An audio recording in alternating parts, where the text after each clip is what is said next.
शिवानी और आप देख रहे हैं बीजापुर एक्सप्रेस। चलते हैं खबरों की ओर।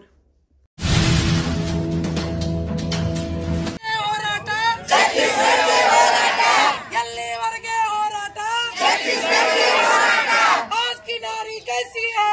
फूल बनी चिंगारी है। आज की नारी कैसी है? फूल बनी चिंगारी है। बच्चा बच्चा लड़ेगा, आंदोलन करेगा। बच्चा बच्चा लड़ेगा, आंदोलन करेगा। आवाज दो, हम एक हैं। आवाज दो, हम एक हैं।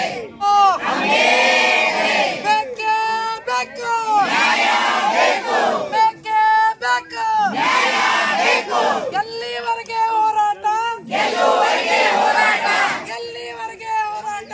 ಗೆಲ್ಲುವರೆಗೆ ಹೋರಾಟ।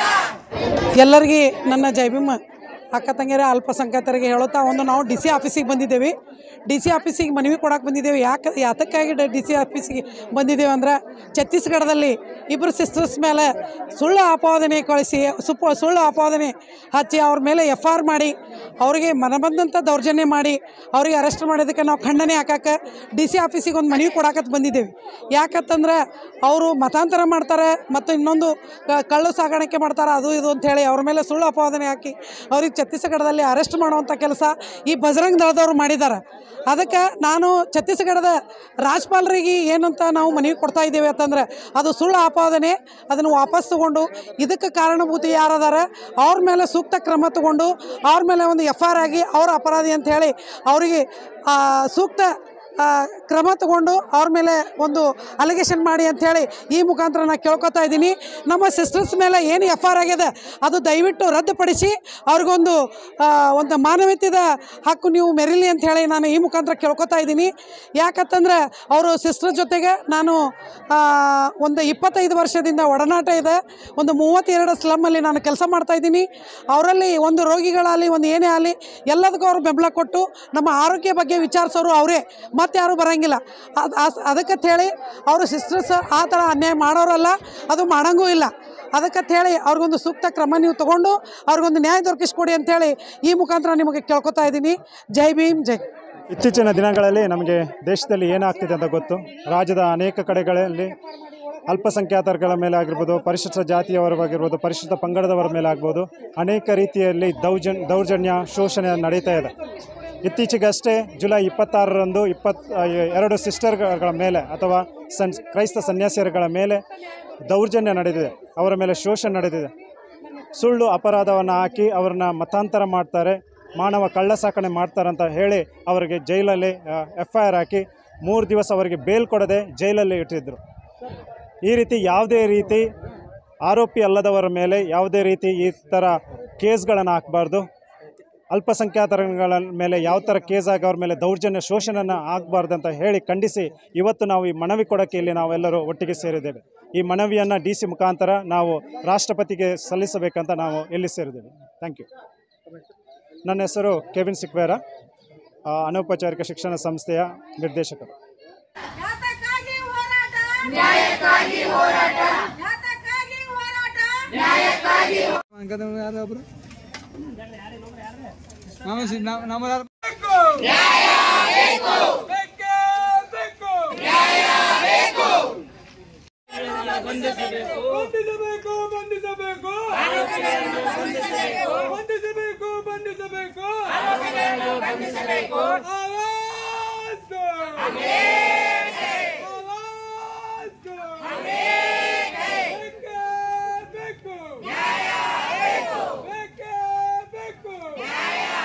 ರ್ಯಾಲಿ ಮೂಲಕ DC ಅವರಿಗೆ ತಿಳಿಸುವುದೇನೆಂದರೆ ಛತ್ತೀಸ್ಗಢನಲ್ಲಿ 2 ನಮ್ಮ ಸಿಸ್ಟರ್ಗಳಿಗೆ ಮತಾಂತರ ಮಾಡ್ತಾರೆ ಅನ್ಕೇಸಿ ಆರೋಪಿಸಿ ಅವರಿಗೆ ಬಂಧಿಸಿದ್ದರು.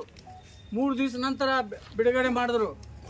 ಆದರೆ ಅದಕ್ಕೆ ನಿಜ ಏನೈತೆ ಅನ್ನೋದು ಗೊತ್ತಿಲ್ಲಾರ್ದೆ ನೀವು ಬಂಧಿಸಿದ್ದೀರಿ. ಅದಕ್ಕೆ ನಾವು ಇದು ಹೋರಾಟ ಮಾಡ್ತಾ ಇದ್ದೀವಿ. ಯಾರು ಬಂಧಿಸ್ಲಾಕ ಕಾರಣ ಅದಾರ ಅವರಿಗೆ ಆರೋಪ ಮಾಡಿ ಅವರಿಗೆ ಒಳಗೆ ಹಾಕಬೇಕನ್ಕೇಸಿ ನಮ್ಮ ಒಂದು ಬೇಡಿಕೆ ಇದೆ. ಇದಕ್ಕೆ ಸರ್ಕಾರ ತಕ್ಷಣ ಕೈಗೊಂಡು ಈ ಕೆಲಸ ಮಾಡಬೇಕನ್ಕೇಸಿ ನಮ್ಮೆಲ್ಲರ ವಿನಂತಿ ಇದೆ. ಅದಕ್ಕಾಗಿ ಛತ್ತೀಸ್ಗಢ ಅಷ್ಟೇ ಅಲ್ಲ, ದೇಶದಲ್ಲಿ ಎಲ್ಲಿ ಅಲ್ಪಸಂಖ್ಯಾತರಿಗೆ ದೌರ್ಜನ್ಯ ಆಗ್ತಾ ಇದೆ. ಅವರಿಗೆ ತಪ್ಪ ಶಿಕ್ಷಣ ತಪ್ಪ ಮಾಹಿತಿ ತಗೊಂಡ್ಕೇಸಿ ಅವರಿಗೆ ಆರೋಪ ಮಾಡ್ತಾ ಇದ್ದಾರೆ. ಅಂಥವ್ರಿಗೆ ತಾವು ತಕ್ಷಣ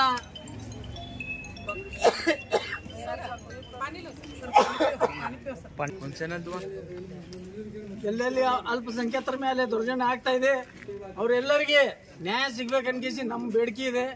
ಇದಕ್ಕೆ ಸರ್ಕಾರ ಆದಷ್ಟು ಬೇಗ ಕ್ರಮ ತಗೊಂಡು ಕೆಜಿ ಬಂದು ಅದು ಯಾರು ಆರೋಪ ಮಾಡ್ಯಾರ ಅವರಿಗೆ ಹಿಡಿದು ಒಳಗೆ ಹಾಕ್ಬೇಕನ್ಕೇಸಿ ನಮ್ಮ ವಿನಂತಿ ಇದೆ.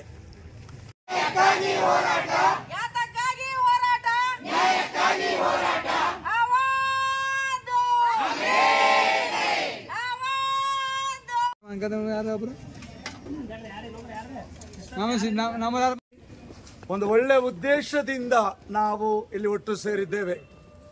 ನಮ್ಮ ದೇಶದ ಬೆನ್ನೆಲುಬಾದಂತಹ ನ್ಯಾಯಾಂಗ ವ್ಯವಸ್ಥೆ ಹಾಗೂ ತಪ್ಪು ಮಾಡಿದವರಿಗೆ ಶಿಕ್ಷೆಯ ಬದಲು ತಪ್ಪು ಮಾಡದವರಿಗೆ ಶಿಕ್ಷೆ ಕೊಡುವಂತಹ ಒಂದು ಸಂಸ್ಕೃತಿಗೆ ನಾವು ಕಾಲಿಡ್ತಾ ಇದ್ದೇವೆ. ಪ್ರಿಯರೇ, ನಾವಿವತ್ತು ಇಷ್ಟು ಸುಂದರವಾದ ಈ ದೇಶವನ್ನು ಧ್ಯಾನಿಸುವಾಗ ನಮ್ಮ ದೇಶ ಯಾವ ಕಡೆ ಹೋಗ್ತಾ ಇದೆ, ನಮ್ಮ ದೇಶದಲ್ಲಿ ಯಾರಿಗೆ ಬದುಕಲಿಕ್ಕೆ ಅವಕಾಶವಿದೆ, ನಮ್ಮ ದೇಶದಲ್ಲಿ ಯಾರಿಗೆ ಇಲ್ಲಿ ಓಡಾಡಲಿಕ್ಕೆ ಒಂದು ಅನುವು ಇದೆ ಎಂಬುದನ್ನು ಪ್ರಶ್ನಿಸಲು, ಅದೇ ರೀತಿ ಜಾಗೃತಿ ಮೂಡಿಸಲು ಇಲ್ಲಿ ಒಟ್ಟು ಸೇರಿದ್ದೇವೆ.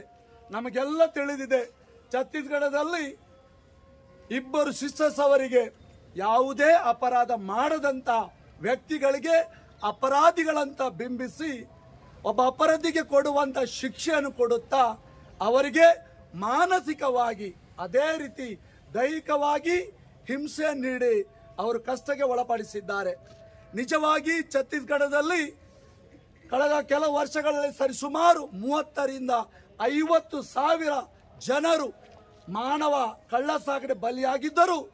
ಇಂತಹ ಘೋರ ಕೃತ್ಯವನ್ನು ಮುಚ್ಚಿಟ್ಟು ಯಾವುದೇ ರೀತಿಯಲ್ಲಿ ತಪ್ಪು ಮಾಡದಂತಹ ಈ 2 ಭಗಿನಿಯರಿಗೆ ಶಿಕ್ಷೆ ಕೊಡಲು ಹಾಗೂ ತಮ್ಮ ಕಾನೂನು ವ್ಯವಸ್ಥೆ ಸರಿಯಾಗಿದೆ ಅಂತ ನಮ್ಮ ಲೋಕದ ಜನರ ಕಣ್ಣಿಗೆ ಮಣ್ಣೆರಚಲು ಈ ವ್ಯವಸ್ಥೆಯನ್ನು ಮಾಡಲಾಗಿದೆ. ಆದುದರಿಂದ ತಿಳಿದವರು, ಒಳ್ಳೆಯ ಅನುಭವ ಇದ್ದವರು, ಸಮಾಜದ ಒಳಿತಿಗಾಗಿ ಬದುಕುವವರು ನಾವಿವತ್ತು ಯೋಚಿಸಬೇಕು, ನಮ್ಮ ಭಾರತ ಯಾವತ್ತ ಸಾಗ್ತಾ ಇದೆ. ಆದ್ದರಿಂದ ನಾವಿವತ್ತು ಈ ಸಣ್ಣ ರೀತಿಯಲ್ಲಿ ಈ ಪ್ರೊಟೆಸ್ಟ್ ಮಾಡುತ್ತಿರುವಾಗ ಇದರ ಹಿಂದೆ ನಾವು ಒಳ್ಳೆ ಸಂದೇಶ ಕೊಡೋಣ.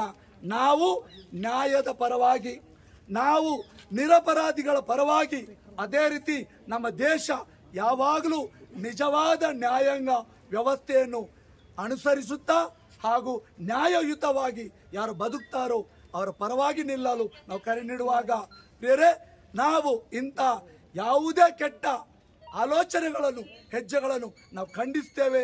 ಇವತ್ತು ಮಾತ್ರವಲ್ಲ, ಇನ್ನು ಮುಂದೆ ಸಹ ನಮ್ಮ ದೇಶದಲ್ಲಿ, ನಮ್ಮ ರಾಜ್ಯದಲ್ಲಿ, ನಮ್ಮ ಜಿಲ್ಲೆಯಲ್ಲಿ ಇಂಥದ್ದು ನಡೆಯಬಾರದು. ಹಾಗೂ ನಾವೆಲ್ಲರೂ ಒಟ್ಟಾಗಿ ಇಂತಹ ಮಾನವ ಬಯಸದಂತಹ,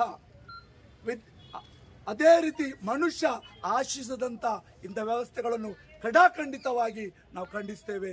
ಧನ್ಯವಾದಗಳು. ಇವತ್ತಿನ ನಮ್ಮ ಭಾರತ ದೇಶದಲ್ಲಿ ನಮ್ಮ ಸಂವಿಧಾನಕ್ಕೆ ಧಕ್ಕೆ ತಂದಿದೆ. ಇದು ಒಂದು ಬಹಳ ಕೆಟ್ಟ ಸಂದೇಶ ಇಡೀ ಜಗತ್ತಿಗೆ ನೀಡ್ತಾ ಇದೆ. ನಮ್ಮ ದೇಶ ಬಲಿಷ್ಠ ರಾಷ್ಟ್ರ, ಒಳ್ಳೆಯ ರಾಜ್ಯ, ಮತ್ತು ಇಂತಹ ಪರಿಸ್ಥಿತಿ,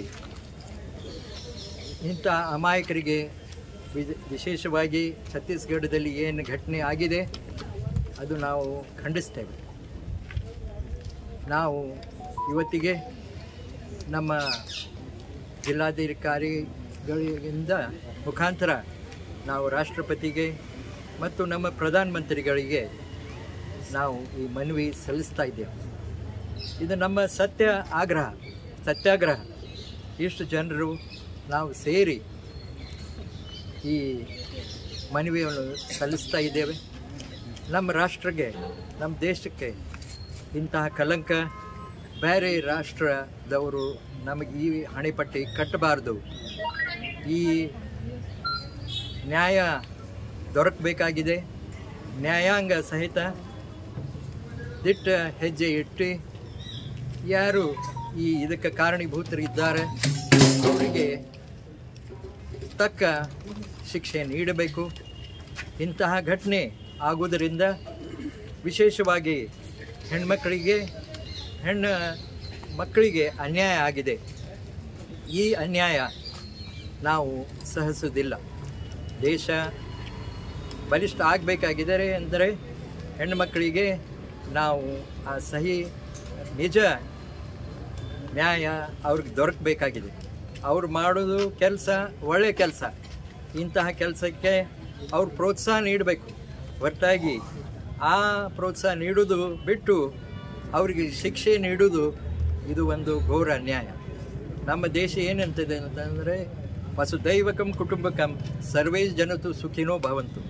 ಇದು ಇರುವಾಗ ಈ ನಮ್ಮ ಒಂದು ಕುಟುಂಬ ಹಾಗೆ ನಾವು ಈ ಜೀವನ ಸಾಗಿಸೋದಿದೆ. ಈ ಜಾತಿ ಪದ್ಧತಿಯಿಂದ ಅಥವಾ ಯಾವುದೇ ದ್ವೇಷದಿಂದ ನಾವು ಬದುಕಬಾರ್ದು. ನಾವು ಒಂದೇ ಕುಟುಂಬ ಹಾಗೆ ಜೀವನ ಸಾಗಿಸಲಿಕ್ಕೆ ನಾವು ಎಲ್ಲರೂ ಸಿದ್ಧರಾಗಬೇಕಾಗಿದೆ. ಇಂತಹ ಘಟನೆ ಮುಂಬರೋ ದಿನದಲ್ಲಿ ಆಗಬಾರದು. ಮತ್ತು ಇದು ಆಗಿದ್ದು ಇದು ನಾವು ಸಂಪೂರ್ಣ ಖಂಡಿಸ್ತೇವೆ. ಈ ನ್ಯಾಯ ದೊರಕಬೇಕು, ನ್ಯಾಯಗೆ ಜಯ ನೀಡಬೇಕು ಅಂತ ಹೇಳುತ್ತಾ ಜೈ ಹಿಂದ್, ಜೈ ಕರ್ನಾಟಕ. ನಮ್ಮ ಏನಪ್ಪ ವಿಷಯ ಸರ್, ಛತ್ತೀಸ್ಗಢದಾಗ ಸುಳ್ಳು ಆರೋಪ ಮಾಡಿ ಆಧಾರರಹಿತ ಆರೋಪದ ಮೇಲೆ ರಸ್ತೆ ನಿವಾಸಿಗಳನ್ನು ಬಂಧಿಸುವುದನ್ನು ಖಂಡಿಸಿ ಮಾನ್ಯ ಮೇಲ್ಕಾಣಿಸಿದ ವಿಷಯಕ್ಕೆ ಸಂಬಂಧಿಸಿದಂತೆ ಈ ಅರ್ಜಿಯ ಮೂಲಕ ವಿನಂತಿಸಿಕೊಳ್ಳುವುದೇನೆಂದರೆ, ಛತ್ತೀಸ್ಗಢ ರಾಜ್ಯದಲ್ಲಿ 2 ಕ್ರೈಸ್ತ ಸನ್ಯಾಸಿಯರನ್ನು ಮಾನವ ಕಳ್ಳ ಸಾಗಾಣಿಕೆ ಮತ್ತು ಬಲವಂತದ ಮತಾಂತರ ಆಧಾರರಹಿತವಾಗಿ ಬಂಧಿಸಿ ಅವರನ್ನು ಕಾರ್ಯಾಗಾರದಲ್ಲಿ ಅವರೊಂದಿಗೆ ಹೀನಾಯವಾಗಿ ನಡೆದುಕೊಂಡಿರುವುದು ಅತ್ಯಂತ ಖಂಡನೀಯವಾಗಿದೆ ಹಾಗೂ ಮಾನವ ಹಕ್ಕುಗಳ ಉಲ್ಲಂಘನೆಯಾಗಿದೆ. ಪೂರ್ವಪರವಾಗಿ ಪರಿಶೀಲನೆ ಮಾಡದೆ ಅವರ ಮೇಲೆ ಬಲವಂತದ ಕ್ರಮಗಳನ್ನು ಕೈಗೊಳ್ಳಲಾಗಿದೆ. ಕ್ರೈಸ್ತ ಸಂಸ್ಥೆಗಳು ದೇಶದಲ್ಲಿ ಶಿಕ್ಷಣ, ಆರೋಗ್ಯ ಕ್ಷೇತ್ರಗಳಲ್ಲಿ ದೇಶಕ್ಕೆ ಬಹುದೊಡ್ಡ ಕೊಡುಗೆಗಳನ್ನು ನೀಡಿದೆ. ಅಂಥವರಿಗೆ ಇಂಥ ಪರಿಸ್ಥಿತಿ ಬಂದಿರುವುದು ಶೋಚನೀಯ ಸಂಗತಿಯಾಗಿದೆ. ಛತ್ತೀಸ್ಗಢ ಸರ್ಕಾರವು ಸೂಕ್ತ ತನಿಖೆ ಮಾಡಿ ತಪ್ಪಿತಸ್ಥರಿಗೆ ಶಿಕ್ಷೆ ಕೊಡುವ ಬದಲು ಅಮಾಯಕರನ್ನು ಬಲಿಪಶು ಮಾಡಲು ಹೊರಟಿದೆ. ಈ ಮೂಲಕ ಸರ್ಕಾರವು ಅಲ್ಪಸಂಖ್ಯಾತರ ವಿರೋಧಿ ಎಂದು ದೇಶಕ್ಕೆ ತಿಳಿಸಲು ಹೊರಟಿರುತ್ತದೆ. ತಾವು ಈ ಪ್ರಕರಣವನ್ನು ಗಂಭೀರವಾಗಿ ಪರಿಗಣಿಸುವಂತೆ ಈ ಕೆಳಗಿನವುಗಳನ್ನು ಖಚಿತಪಡಿಸಿಕೊಳ್ಳಲು ವಿನಂತಿಸುತ್ತೇವೆ. ನಿಷ್ಪಕ್ಷಪಾತ ತನಿಖೆಯ ಮೂಲಕ ಸತ್ಯವನ್ನು ಬಹಿರಂಗಪಡಿಸಬೇಕು. ಕಾನೂನಿನ ಪ್ರಕಾರ ತಪ್ಪಿತಸ್ಥರನ್ನು ಶಿಕ್ಷಿಸಬೇಕು. ನಿರಪರಾಧಿಗಳಿಗೆ ನ್ಯಾಯ ಲಭಿಸುವಂತೆ ಮಾಡಬೇಕು. ಇದು ನ್ಯಾಯ ಮತ್ತು ಸಮಾನತೆಯಲ್ಲಿ ನಂಬಿಕೆ ಇರುವ ಎಲ್ಲ ವಿವೇಕಶೀಲ ನಾಗರಿಕರ ಸಾಮೂಹಿಕ ವಿನಂತಿಯಾಗಿದೆ.